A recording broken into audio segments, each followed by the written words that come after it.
सहारा चाहिए सरकार जिंदगी। इस वक्त गुनाहों ने हमारा बुरा हाल कर रखा है, गुनाहों ने हमें तबाही के दहाने तक पहुंचा रखा है। यकीनन स्कॉलर्स, मुफक्किरीन, खुतबा, मुदब्बिरीन, मुहर्रिरीन, उदबा सब के सब की एक ही फरियाद है कि मुसलमान तबाही के दहाने पर, मुसलमान बर्बादी के दहाने पर यकीनन ये बात बार बार हम सब के कानों से टकराती है। जलते हुए मकानात, जलते हुए मकानात, लुटती हुई आबरू और इज़्ज़तें और सिसकते हुए मासूम बच्चे और अल्लाह अकबर तड़पती हुई लाशें, कभी कहीं किसी की आहें हैं, कहीं किसी की फ़ौगां हैं, कहीं किसी की तड़प हैं, कहीं किसी की सिसकियां हैं। रोज़ाना अखबारात के ज़रिए से मुसलमानों की तबाही की दास्तान जब हमारी निगाहों से टकराती है या इलेक्ट्रॉनिक मीडिया के ज़रिए से मुसलमानों की तबाही और ज़िल्लत की दास्तान हमारे कानों से टकराती है, तो उस वक्त एक हसास नौजवान अपना दिल पकड़ करके रह जाता है। यहाँ चूँकि आप सुन चुके हैं कि बड़ी तादाद में नौजवान मौजूद हैं, बल्कि अक्सरियत जवानों की है। यकीनन मेरा जवान इस वक्त पसमुर्दा है, मेरा जवान इस वक्त अफसुर्दा है, इसलिए कि हमारा जवान कुछ भी हो लेकिन दिल में उम्मत का दर्द रखता है, कौम का दर्द रखता है।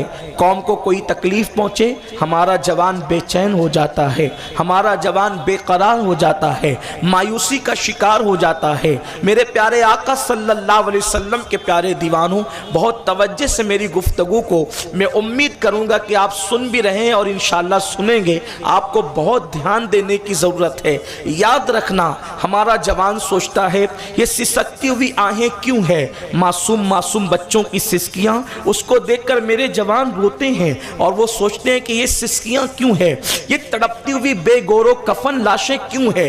अल्लाह अकबर, कल तक ये होता था कि कब्रें खोद कर उसमें शहीदों को दफन किया जाता था, आज हाल ये है कि अल्लाह अकबर मशीनों के जरिए से मुसलमानों की कब्रें खोदी जा रही है। इतनी बड़ी तादाद में मुसलमानों की शहादत है, इतनी बड़ी तादाद में मुसलमानों की मौत है, पूरी दुनिया के अंदर एक हाहाकार मचा हुआ है। लेकिन यहाँ पर आने के बाद एक जवान सोचता है मारा इसने है, तबाह उसने किया है, बर्बाद उसने किया है। लेकिन मैं आपको ये बात कहना चाहता हूँ मेरे प्यारे आका सल्लल्लाहु अलैहि वसल्लम के प्यारे दीवानों, किसी ने नहीं मारा।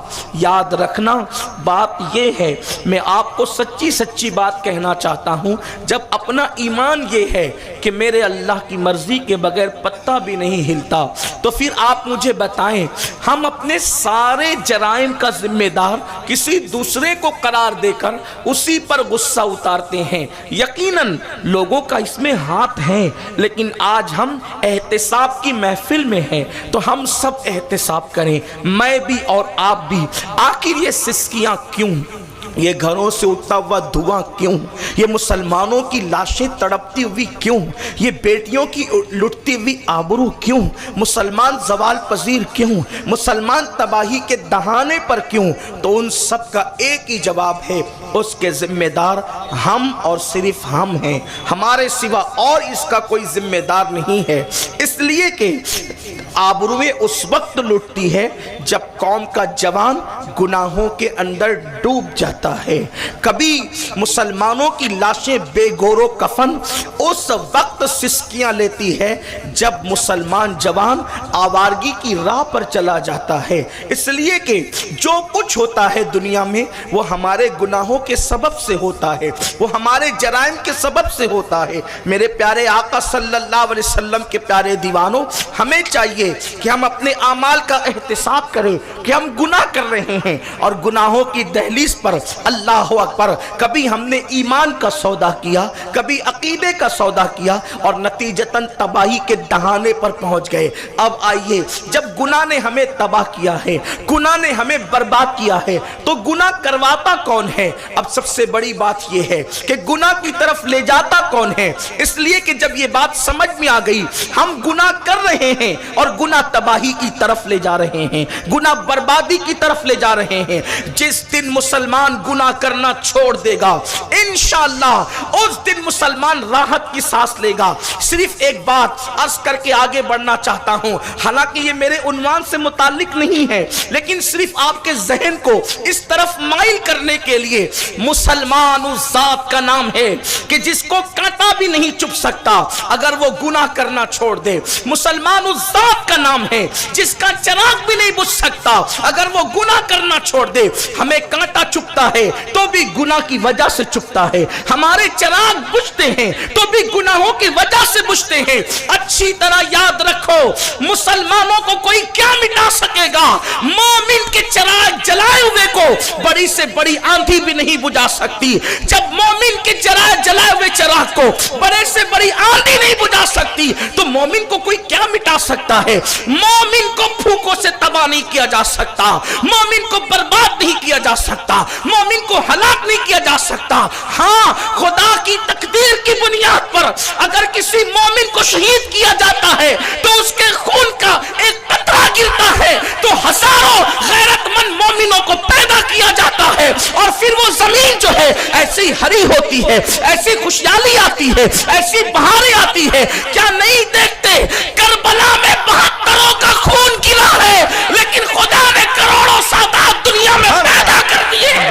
نعرہ تکبیر، نعرہ رسالت، آل مصطفیٰ۔ مومن کی شان یہ ہے، مومن کو بجھایا نہیں جا سکتا، مومن کو تڑپایا نہیں جا سکتا، مگر کوئی مومن بنے تو صحیح۔ آج میری قوم کا جوان مایوس ہے، کیا ہوگا کیا ہوگا؟ کچھ نہیں ہوگا۔ گناہ سے اپنے رشتے کو توڑ کر اللہ سے اپنے رشتے کو جوڑ دو۔ کیا تمہیں نہیں پتا میرے پیارے آقا علیہ السلام کے پیارے دیوانوں، واقعہ نہیں بتانا ہے، صرف اشارہ کرنا ہے، مومن کے جلائے ہوئے چراغ کو بڑی سے بڑی آندھی نہیں بجھا سکتی، تو مومن کو لوگ کیسے مٹا سکتے ہیں؟ کیا تمہیں نہیں پتا؟ اللہ اکبر، اسی مہینے کے اندر 13 ربیع الاول شریف کو میرے مرشد، میرے آقا سیدی سرکار صابر کلیر رضی اللہ تعالیٰ کا عرس ہوتا ہے۔ صابر پاک نے صرف ایک ہی کو مرید کیا، اپنی پوری زندگی میں ایک ہی مرید کیا، ایک ہی کو خلافت عطا کی۔ اس ذات کو کہتے ہیں سید شمس الدین ترک پانی پتی رحمت اللہ تعالیٰ علیہ۔ شمس الدین ترک پانی پتی سے فرمایا، شمس الدین جاؤ اور جا کر کے آمیر کا قلعہ فتح نہیں ہو رہا ہے، وہاں تم نے جا کر فوج میں بھرتی ہونا ہے، لیکن یاد رکھو اب جلدی ہم دنیا سے جانے والے ہیں،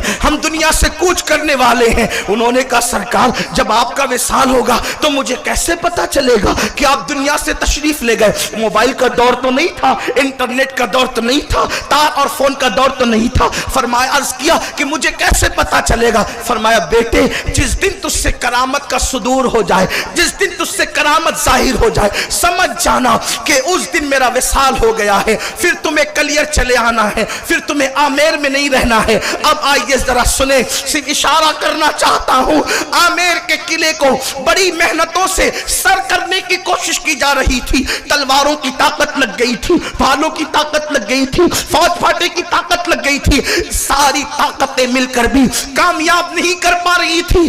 اس وقت بادشاہ گڑ گڑاتا ہے اور گڑ گڑا کر کہتا ہے میرے اللہ اس قلعے کو فتح کرنے کے لیے اسباب پیدا کر دے۔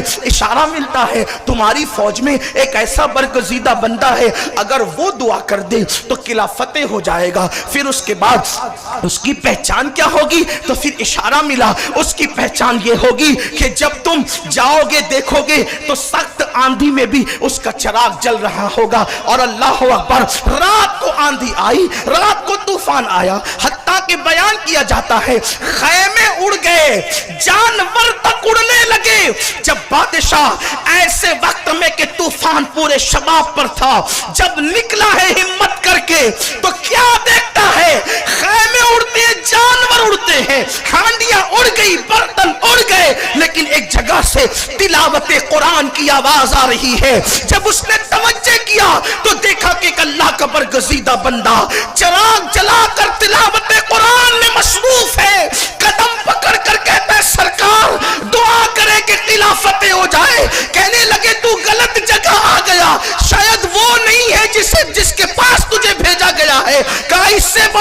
ताऊद क्या है? जिसके चिराग को आंधी न बुझा सके, अब उसकी दुआ मुझे कामयाब न करेगी तो किसकी दुआ करेगी?